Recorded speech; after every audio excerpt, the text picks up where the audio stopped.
Chapter 5 The Roundabout Land. One big, broad branch slanted upwards at the top of the faraway tree. Joe climbed on to it and looked down, but he could see nothing, for a white mist swirled around and about. Above him the enormous, thick, white cloud stretched, with a purple hole in it through which the topmost branch of the faraway tree disappeared. The children felt tremendously excited. At last they were at the very top. Joe carefully pulled himself up the last branch. He disappeared into the purple hole. Bessie and Fanny followed him. The branch came to an end, and a little ladder ran through the cloud. Up the children went, and before they knew what had happened, there they were out in the sunshine in a new and very strange land. They stood on green grass. Above them was a blue sky. A tune was playing somewhere, going on and on and on. "It's sort of a tune a roundabout plays, Joe," said Bessie. "Isn't it?" It was, and then suddenly, without any warning at all, the whole land began to swing round. The children almost fell over, so suddenly did the swing round begin. "Good gracious," said Bessie, frightened. "What's happening?" The children felt terribly giddy, for trees, distant houses, hills, and bushes began to move around. They, too, felt themselves moving, for the grass was going round as well. They looked for the hole in the cloud, but it had disappeared. "The whole land is going round and round and round like a roundabout," cried Joe, shutting his eyes with giddiness. "We've passed over the hole in the clouds, and we don't know where the topmost branch of the faraway tree is now. It's somewhere beneath this land, but goodness knows where." "Joe, how can we get back home again?" cried Fanny in a fright. "We'll have to ask someone for help," said Joe. The three began to walk away from the patch of the green field in which they were standing. Bessie noticed that they had been standing on a ring of grass that seemed darker than the grass around. She wondered why it was, but she had no time to say anything, for really it was dreadfully difficult to walk properly in a land that was going round and around like a proper roundabout all the time. The music went on and on too, hurdy-gurdy, hurdy-gurdy.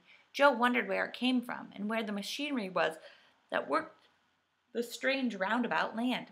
Soon they met a tall man singing loudly from a book. Joe stopped him, but he went on singing. It was annoying. "Hi, diddly ho, diddly dairy, dairy down," shouted the man, whilst Joe tried to make himself heard. "How can we get away from this land?" Joe shouted. "Don't interrupt me. Hi, diddle ho, diddle," sang the man, and he beat time with his finger. Joe caught hold of the bony finger and shouted again, "Which is the way out of this land, and what land is it?" "Now you've made me lose my time," said the tall man crossly. "I shall have to begin my song again." "What is this land, please?" asked Fanny. "It's Roundabout Land," said the tall man. "I should have thought anyone who would have guessed that. You can't get away from it. It goes round and round always, and only stops once in a blue moon." "There must have been a blue moon when we climbed into it," groaned Joe. "It had certainly stopped." The man went off singing loudly, "Hi, diddle, ho, diddle, dairy, dairy, down." "Silly old diddle dairy," said Fanny. "Really, we do seem to meet the most peculiar people." What I'm worried about is getting home," said Bessie. "Mother will be anxious if we're not back when she is. What shall we do, Joe?" "Let's sit down under this tree and have a bit more to eat," said Joe. So they sat down and munched solemnly, hearing the roundabout music going on all the time and watching the distant hills and trees swinging round again against the sky. It was all very strange. Presently a pair of rabbits lollylopped up and looked at the children. Fanny loved animals, and she threw a bit of cake to them. To her surprise, one of the rabbits picked up the cake in its paw and nibbled it like a monkey. "Thanks," said the rabbit. "It's a change from grass." "Where do you come from? We haven't seen you before, and we thought we knew everyone here. Nobody new ever comes to Roundabout Land, and nobody ever gets away," said the other rabbit, smiling at Fanny and holding out his paw for a bit of cake, too. "Really?" said Bessie in alarm.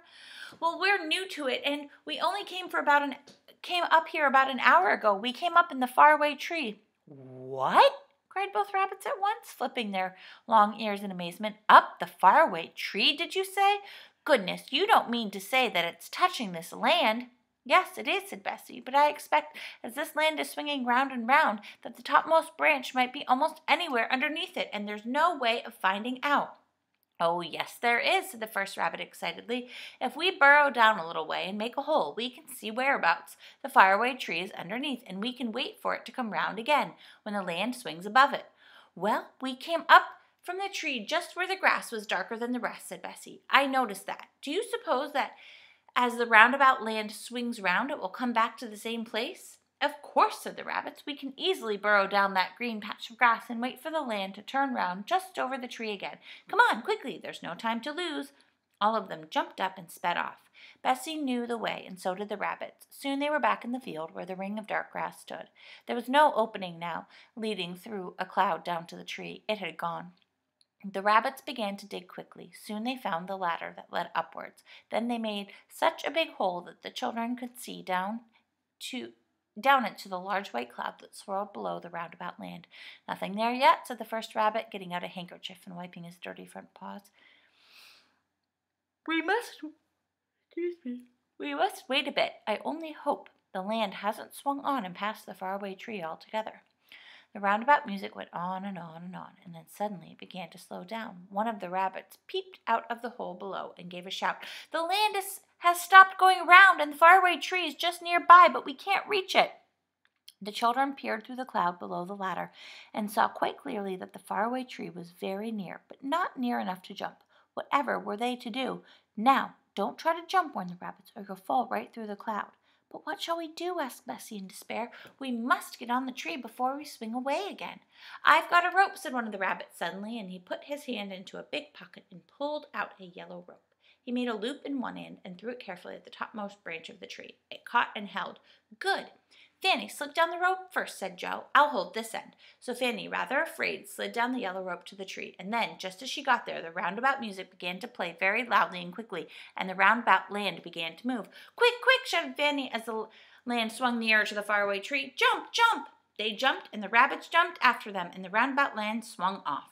The big white cloud covered everything, and the children and the rabbits clung to the topmost branch and looked at one another. We look like monkeys on a stick, said Joe, and they all began to giggle. My goodness, what an adventure! I vote we don't come up here again, but as you may guess, they did. Chapter 6, Moonface and the Slippery Slip. The children clung to the top branches of the faraway tree, whilst the rabbits slid down a bit lower. They could still hear the music of the roundabout land as it swung round overhead. We'd better get home, said Joe in a rather quiet voice. It's been just a bit too exciting. Come on, then, said Bessie, beginning to climb down. It will be easier to get down than it was to get up. But Fanny was very tired. She began to cry as she clung to her branch. She was the youngest and not as strong as Joe and Bessie. I shall fall, she wept. I know I shall fall. Joe and Bessie looked at one another in alarm. This would never do. There was such a long way to fall. Fanny, dear, you simply must try, said Joe gently. We've got to get home safely. But Fanny clung to her branch and wept great tears. The two rabbits looked at her, most upset. One put his paw onto her hand. I'll help you, he said. But Fanny wouldn't be helped. She was tired out and afraid of everything now. She wept so loudly that two birds nearly flew off in fright. Just as the others were really in despair, a small door flew open in the trunk of the tree. And not far below, a round moon-like face looked out. Hey there, what's the matter? Shouted the moon-faced person. A fellow can't get any sleep with all that awful noise going on. Fanny stopped crying and looked at Moonface in surprise. I'm crying because I'm frightened of climbing down the tree, she said. I'm sorry I woke you up. Moonface beamed at her. Have you got any toffee? He asked. Toffee? Said everyone in surprise. What do you want toffee for? To eat, of course, said Moonface. I just thought if you had any toffee to give me, I'd let you slide down my slippery slip. You get down to the bottom very quickly that way, you know. A slide all the way down the faraway tree, cried Joe, hardly believing his ears. Good gracious, who would have ever thought of that? I thought of it, said Moonface, beaming, again just like a full moon. I let people use it if they pay me toffee. Oh, said the three children, and looked at one another in dismay, for none of them had toffee. Then Joe shook his head. We have no toffee, but I have a bar of chocolate, a bit squishy, but quite nice. Won't do, said Moonface. I don't like chocolate. What about the rabbits? Have they got any toffee? The rabbits turned out their pockets. They had a very curious collection of things, but no toffee. Sorry, said Moonface, and slammed his door shut. Fanny began to cry. Joe climbed down to the door and banged on it. Hi, old Moonface, he shouted. I'll bring you some lovely homemade toffee next time I'm up the tree, if you let us use your slippery slip. The door flew open again, and Moonface beamed out. Why didn't you say so before? He asked. Come on in. One by one, the rabbits and the children climbed down to the door and went in. Moonface's house in the tree was very peculiar. It was one round room, and in the middle of it was the beginning of the slippery slip that ran down the whole trunk of the tree, winding round and round like a spiral staircase. Round the top of the slide was a curved bed, a curved table, and 2 curved chairs, made to fit the roundness of the tree trunk. The children were astonished and wished they had time to stay for a while, but Moonface pushed them towards the slide. "You want a cushion each?" she said. "Hi-ho, Rabbit, you take the top one and go first." One of the rabbits took an orange cushion and set it at the top of the slide. He sat down on it, looking a little nervous. "Go on, hurry up," said Moonface. "You don't want to stay all night, do you?" He gave the rabbit a hard push, and the rabbit slid down the slippery slip at a tremendous pace, his whiskers and ears blown backwards. Joe thought it looked a lovely thing to do, and he went next. He took a blue cushion, sat on it at the top of the slide, and pushed off. Down he went on his cushion, his hair streaming backwards. Round and round and round went the slippery slip inside the enormous trunk of the old tree. It was quiet and dark and silent, and lasted a very long time, for the faraway tree was tremendously tall. Joe enjoyed every second. When he came to the bottom, his feet touched a sort of trapdoor in the trunk at the foot, and the trapdoor flew open. Joe shot out and landed on a big tuft of green moss, which was grown there to make a soft landing place. He sat there, out of breath, and then he got up quickly, for he didn't want Bessie or Fanny landing on top of him. Bessie went next. She flew down on a fat pink cushion, gasping for breath, for she went so fast. Then Fanny came out on the green cushion, and then the other rabbit. One by one they shot out of the strange little trapdoor, which closed itself tightly as soon as the slider had gone through. They all sat on the ground, getting their breath and laughing, for it was really funny to shoot down the inside of a tree on a cushion. Who ever would have thought of such a thing? The rabbit stood up first. "We'd better be going," he said. "So pleased to have met you." They disappeared down the nearest burrow, and the children waved goodbye. Then Joe stood up. "Come on," he said. "We really must get home. Goodness knows what time it is." "Oh, what a lovely way of getting down the faraway tree that was," said Bessie, jumping to her feet. "It was so quick." "I loved it," said Fanny. "I'd like to climb the tree every single day just so that I could slip down that glorious slippery slip. I say, what do we do with the cushions?" At that moment, a red squirrel dressed in an old jersey came out of a hole in the trunk. "Cushions, please," he said. The children gathered them up and handed them to the squirrel one by one. They were getting quite used to hearing animals talk to them now. "Are you going to carry all those cushions up the tree to Moonface?" asked Fanny in wonder. Squirrel laughed. "Of course not," he said. "Moonface lets down a rope for them. Look, here it comes." A rope came slipping down between the branches. The squirrel caught the end of it and tied a bundle of cushions firmly to the rope. He gave 3 tugs, and the rope swung upward again, taking the cushions with it. "Good idea," said Joe, and then they all returned to go home. They didn't talk much on the way through the Enchanted Wood, for they were all tired and very busy thinking of the strange and exciting things that had happened that day. They came to a ditch and jumped across. They went down the lane and through their little black gate. By the time they reached the cottage, they were ready to drop with tiredness. Their mother and father were not yet home. Bessie sleepily made some bread and milk, and they undressed while the milk was heating, and then ate their supper sitting in their beds. "I'm not going up the faraway tree again," said Fanny, lying down. "Well, I am," said Joe. "Don't forget, we promised old Moonface some homemade toffee. We can climb up to his house and give him the toffee and slide down that slippery slip again. We don't need to go into any land at the top of the tree."